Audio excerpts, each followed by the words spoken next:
If you like this video, please click on the like button. Comment with the names of the movies you would like us to cover next. Click the subscribe button and press the bell icon to get notified of our latest creations. We cover 100 movies from around the world every day. To advertise with our channel, reach out to us.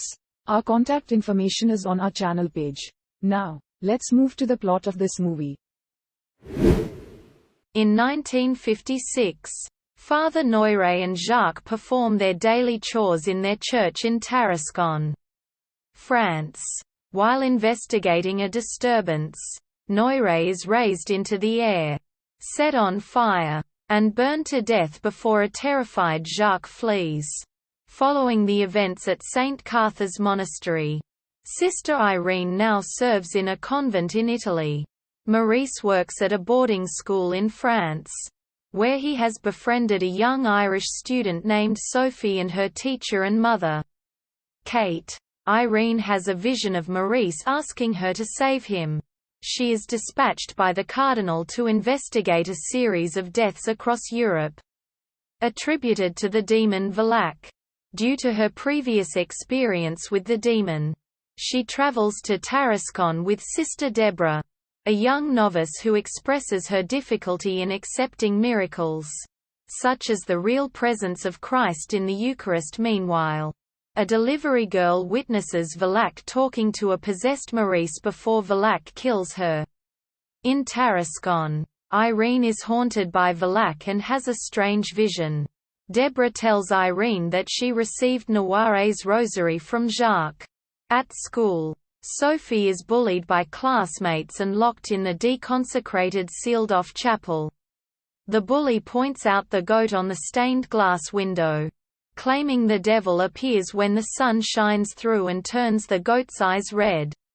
One night, the headmistress encounters a sleepwalking Maurice and is killed by Valak in the guise of her deceased son.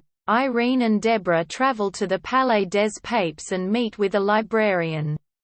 He explains that Valak was an angel rejected by God and the emblem on Noire's rosary is the family crest of Saint Lucy, who was martyred by a pagan. Though she was set on fire, she miraculously did not burn.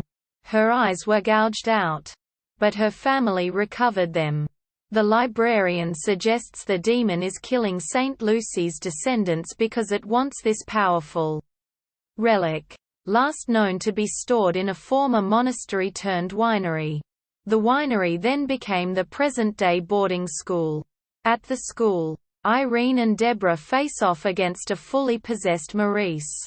Sophie shows the women the stained glass goat in the chapel and they use a flashlight to make its eyes glow red. The red light acts as a laser, pointing to where the eyes of Saint Lucy are buried.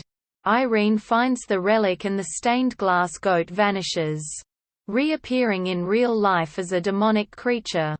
As the goat attacks the students, Maurice attacks Irene, chases Sophie, and causes the bell tower to collapse. Deborah admits to Irene that she now has faith.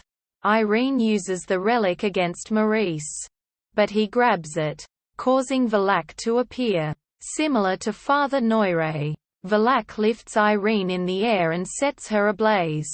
Irene surprisingly does not burn and subsequently realizes she is a descendant of Saint Lucy, able to harness the same power associated with the relic. Irene and Deborah pray the words of institution used in Christian celebrations of the Eucharist, and the old barrels of wine in the room become the blood of Christ from their belief. As the blood soaks Valak, the demon is damned back to hell. The next morning, Irene meets with Maurice, who is seemingly cured. However, she becomes concerned as she watches him leaving with Sophie and Kate.